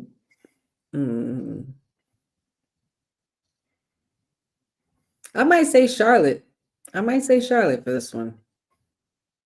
Only because, what more do you need to prove? Sure.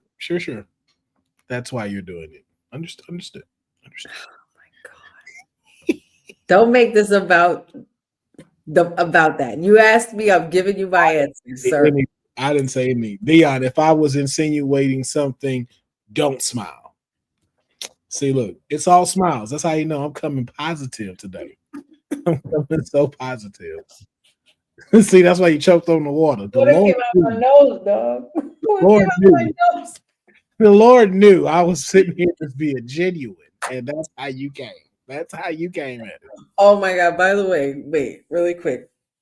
when you said that the other day, when I tell you Patchy was in stitches, when you were like, you see when the Lord do the work and you be quiet and the Lord got you. Like when it came to Cain the other day, Oh yeah. he was in stitches. Like he was damn near pissing himself. He cracked up so hard. He's like, I'm gonna start using that shit. Hell yeah, feel free to. The fuck up is Kane has gotten my head, and I cannot not hear his impression of West Side Gun. Yeah.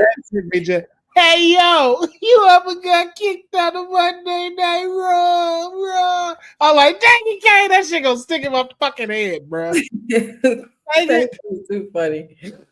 The last category. This one I think is the hardest one. You gotta release one. Rhea, Liv, or Tiffy. Which one you releasing?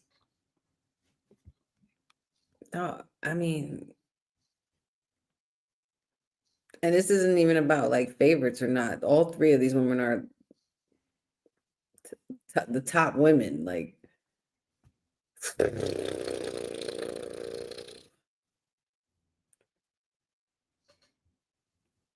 I ain't gonna lie. Oh, you're gonna hate me for this, Councilman. I'm sorry, but I think I released it Tiffany. I love how she picked all the easy choices. It's cool if you go take the easy way out. I'm not trying to take the easy way out. I'm just taking what realistically, if I am WWE and I want to release one of these, Liv is hot, Rhea is always hot, merch sells, they do what they got to do. Like Tiffany, I don't know. Like I said Tiffany. It makes me sad to say. She took the easy way out, y'all. Y'all see it. Y'all see what you did. Yeah, okay. Hey, it's your choice. It's your choice. Exactly. It's my choice. Not easy way out, not a hard way out. It's just my choice. That's all it is. Ooh. Yeah. Nah, you right on that one. I don't even know if I want to do that. Can we not do that? I don't even know how you would do that though. Because technically that's just wrong. They all don't work in WWE. So that's the only reason why you can't technically do that. Oh, true. Yeah, the rehire one is like, oh, they're not here. So yeah. Hard. That was kind of hard. If you were doing a one has to go period without the release, retire, and rehired, then you're like, we're gonna be here forever. We'll be here forever.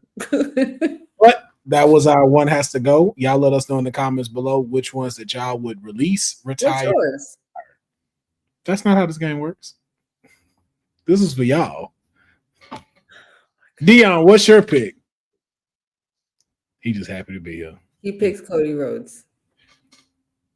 He just happy to be here. That's who he picked. Release it, retire it, and then rehire him. Yep. And that's exactly what happened. It just that the retired. It's just that order. Because remember, the retired one doesn't exist. Remember, he wants him to main event every WrestleMania until he passes away. No, for him in this particular case, he'd release him, retire him, and then rehire him all in 1 week. Yeah. You're like, well, I did it in all of them. So there you go. And now he's finishing the and he's rehired, and then he'll stay main eventing WrestleMania every year till he passes away, as he said for his executive order. But I guess I'll give my picks. If I had to rehire one, I too would say Tony Storm, just because I do want to see what the Timeless Wonder would do here. If I had to retire one,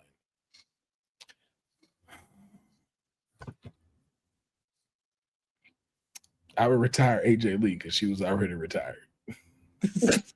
Like, you ain't been back that long, so it wouldn't much if you get retired. Well, that's also why I didn't choose her to be retired. You just got back. I don't jump on my train. You no, you are in your car.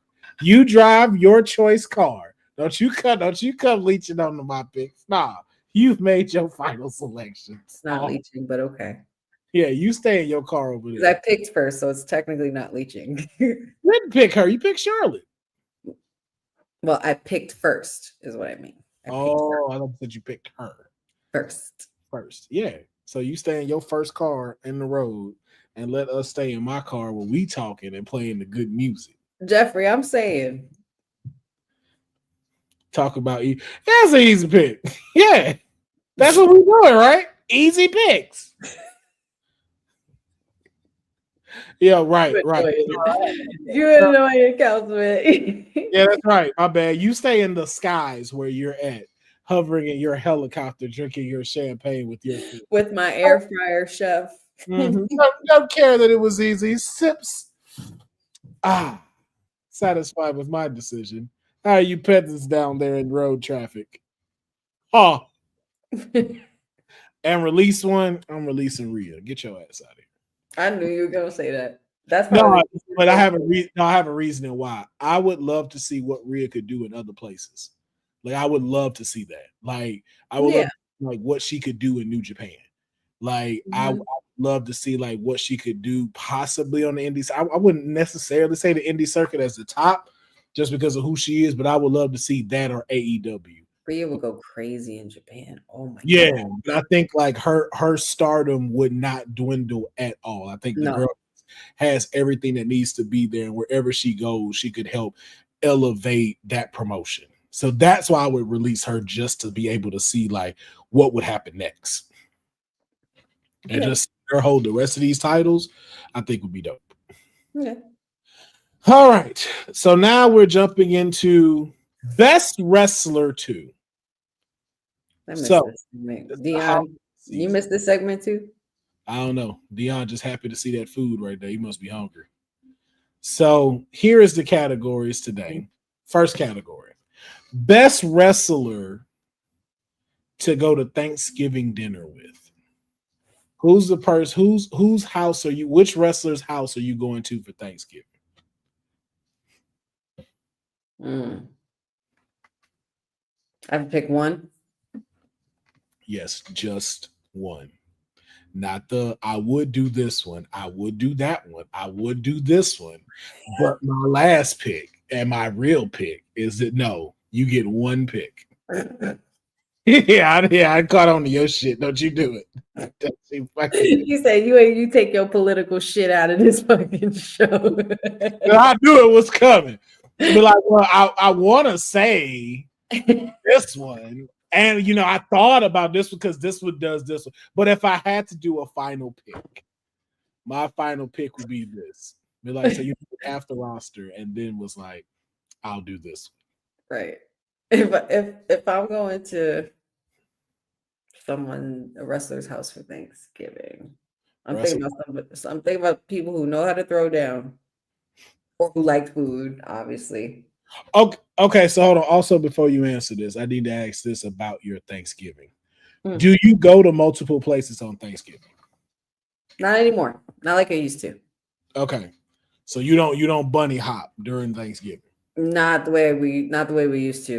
Okay. Yeah, no. We became more like we rotate the hosting between the in-laws or myself. You know what I mean? Okay. So and this year, for the first time this year, we're really not sure what the hell we're gonna do because everybody's separate. We're really not. Me and Patrick might just go out and then we'll still have dinner with his mom and stuff, but we could just go out and do something ourselves. But so then I give you two. One you're gonna go to, and what best wrestler you would invite to your Thanksgiving. Oh, okay. I think I'm going to Otis's Thanksgiving. I think I'll go to Otis. Okay. Yeah, Otis for Thanksgiving. And it would be a fun time. Otis is always bringing energy. And that man loves his food. So I feel like that that something will be thrown down real good in Otis's house for sure. As far as who I'm inviting to my Thanksgiving, I'm inviting Zelina Vega, duh. Was there anybody else you thought I was going to invite? Hope you catch up on her podcast before you invite her.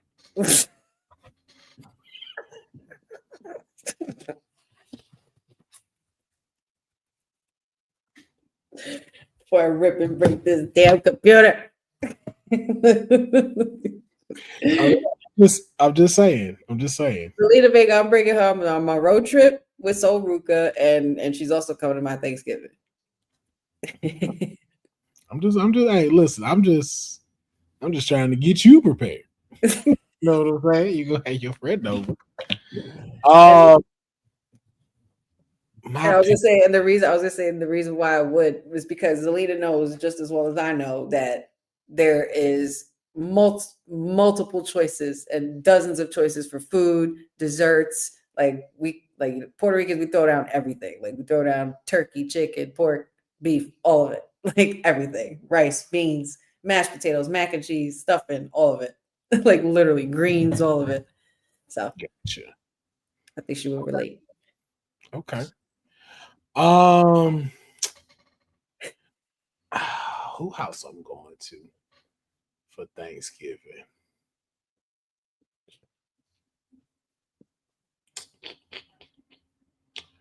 You know what, man? I feel like food wise, I might have to go to Bianca Belair's house. Ooh, yeah. Cause like I feel like they really throw down her grandmama there, like all of them, like that food finna be smacking, and they got a place in the house I can tuck away and go hit my nap before I leave. Yeah. Cause they know. Yeah. They know like somewhere we gonna fall asleep. Like so I feel And like then I wake up and make another plate. yeah, so I feel like that would be mine for like where I would go. Now who I would invite You would invite into your to my Thanksgiving? Ooh, that's a good question. That's a good question. You know who I'd invite? I have no idea. Who would I bring to my Thanksgiving? I'm trying not to be biased and give the obvious answer I want to give. Which is of course is Jada Parker. But I'm like the yams and the mac and cheese. and bring some wings just so I can see how she eat wings. Fuck it, that's my choice. That's my choice. He said, "Fuck it, Jada Parker." Jada Parker, and there will be wings on the side for you just in case. Just Yam Bigelow. Sage D, yeah, Lash Legend was a good one too. The thing why too I picked Bianca Belair because I've seen like we've seen like their spot, and we've seen like they just have that real like family essence and stuff like that when it comes to a lot of things. So you could tell like a lot of stuff will be like they have to do Thanksgiving just like they have to do Christmas because people are there. Right. Inviting Mara Sade, yeah, I can see that. I can definitely. Watch out, Dylan. Don't say that too loud. Dylan gonna get you, Jeffrey. Like, hey, who's hey. That's Dylan's baby. She's flying out here to New Zealand to have Thanksgiving, sir. Not available. Right. All right, the next best wrestler to go to for the holidays. Who would you invite to your house for Christmas? And what present would you get them? Oh. Okay. Who am I inviting to my Christmas? Yes. And what am I gifting them? And what are you gifting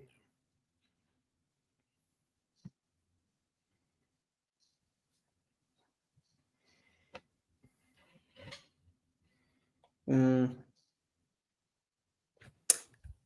inviting Cody Rhodes. See how you smile? You see how big that smile got when you said that to Deonne? Mm-hmm. Man, Cody Rhodes. Okay, I could see it. I feel like Cody Rhodes would also bring a good gift. Like Cody Rhodes, he definitely would. An expensive ass gift too. Yeah, I don't think he'd come empty-handed. I think he'd bring you a nice like liquor, like not the one he's sponsored by either. Like a nice. I don't want that Wheatley shit. Nah, he wouldn't bring that. He'd bring like a nice, like something that you like, but an expensive version of. I'll take it. Now, what am I gifting him? Mm-hmm. What are you gifting Cody Rhodes? A fucking time machine. Switch back. Go back. Okay. That's fair. I have mine. I'm inviting Bret Hart to Christmas. And my present would be right here. I gotta go in and get it. It would be this. I wrapped it in I everything. can't laugh too loud, Pat. You sleepy. I'm gonna have a bow on it and everything.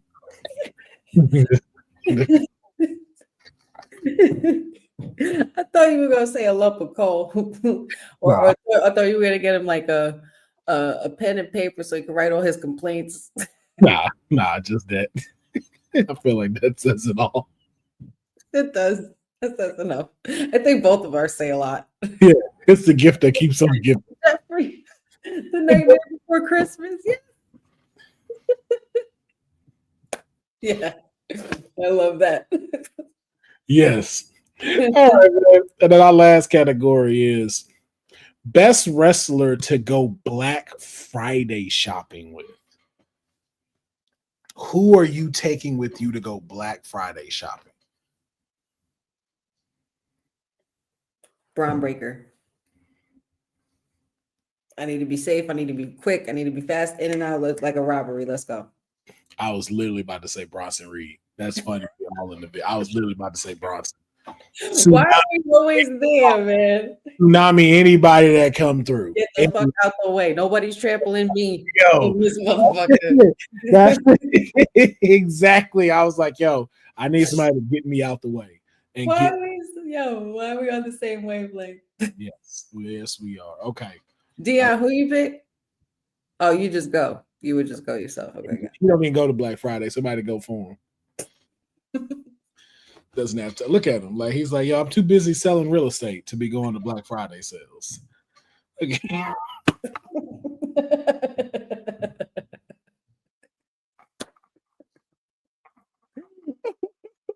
If y'all have not seen that episode with South Park, y'all in the chat or whoever's watching, if y'all have not seen that episode with the real estate, well, oh my God. Yo, it's just when you did the pose, that's what took me out. Like, yo, just how fast and how swift you just, yo, like that shit took me to I kid you not. I see those very kinds of signs out here on little billboards out here in the woods of New Jersey where I live at.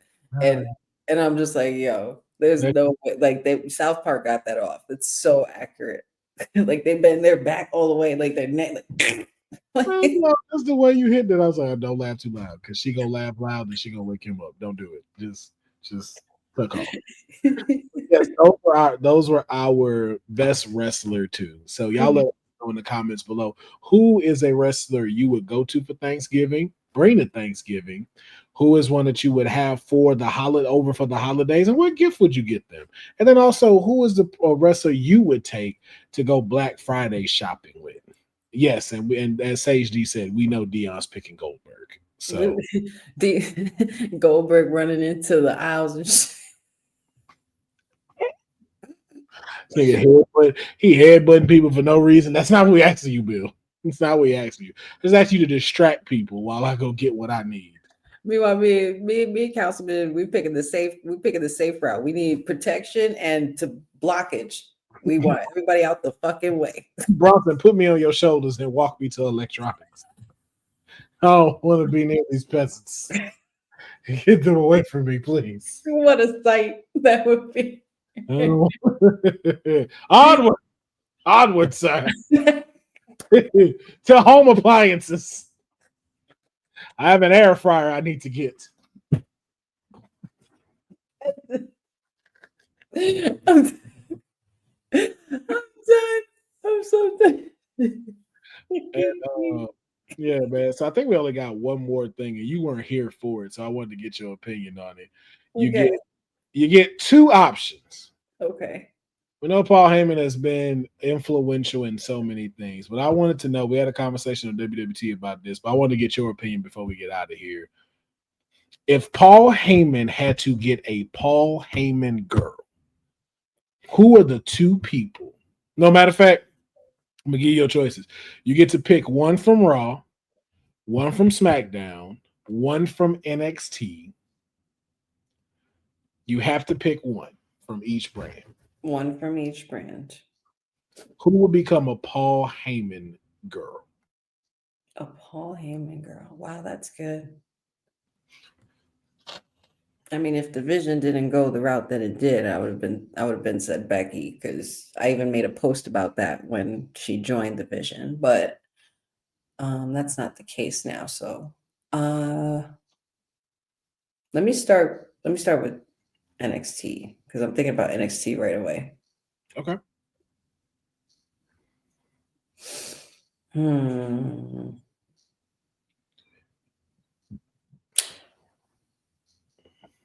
I could see someone like Izzy Dame,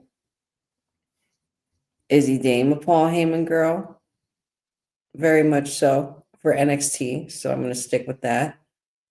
Raw. I don't know what my obsession is with Roxanne Perez today, but I wouldn't be mad with Roxanne Perez with Paul Heyman, because it would just be a good look for her. And that's money. And she'll pretty much be the shortened and female version of Brock Lesnar, where she's the workhorse and like a silent assassin killer. Like, she don't have to say much, just let him do the talking and announce her. SmackDown. Jade. Okay. Those are not bad picks. Those are not bad picks at all. I'm gonna start with SmackDown. My first one was Tiffany Stratton. And that could be Daddy.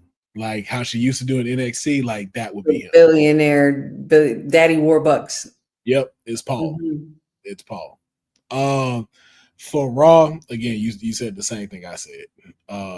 Was Roxanne, of course. Roxanne Perez, because why not? NXT, that was very funny because I also selected Izzy Dame, but then I also said too, either Blake Monroe or Jada Parker. Oh, Jada's a nice touch. Yeah. Mariah May too, but Mariah May's so good at talking, so she wouldn't need Paul Heyman. She wouldn't, but to be able to do her moving and shaking for her, yes. Oh, yeah. Person show. True. Now, the one that I think everybody slept on when we had this conversation, even though because like it's really just rinse and repeat, Zarya. Zarya as a Paul Heyman girl. Yeah. Switch it up. Yeah. Jeffrey says for NXT, Kalani Jordan, for Raw, Roxanne Perez, and SmackDown, Jade Cargill. So we can see this Roxanne Perez thing. We speak it. If it happened, yo, put her in the bed, y'all. I'm gonna be relentless in the amount and the amount of shit I'm gonna talk and how obnoxious I'm gonna be that all got called out. That called out here and on WWT. But, ladies and gentlemen, that is going to round out this episode of the Kayfabe Podcast. We want to thank each and every single one of y'all for joining us on episode 52. We're going to keep this thing rolling, man. We want to thank our sponsor, Crown and Cloak, for sponsoring this episode. Thank Deonne for his perfect attendance. Yo, Deonne, where can they follow you at?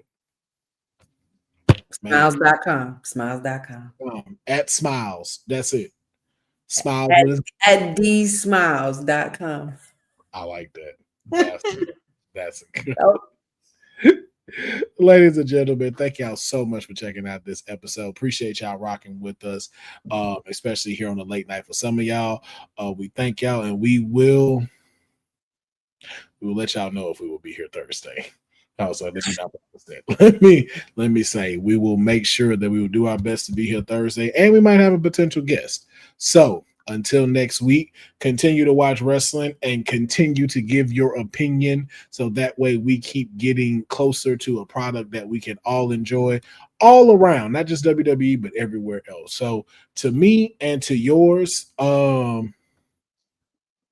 I'll say that last part. I was going to say Happy Thanksgiving, and we're nowhere near Thanksgiving. We would actually have but if we're not here next week, make sure y'all have a happy Thanksgiving, because Thanksgiving is a Thursday and we're going to be eating. Yeah. And I'll remember that Honey has an air fryer that can fit a whole pizza.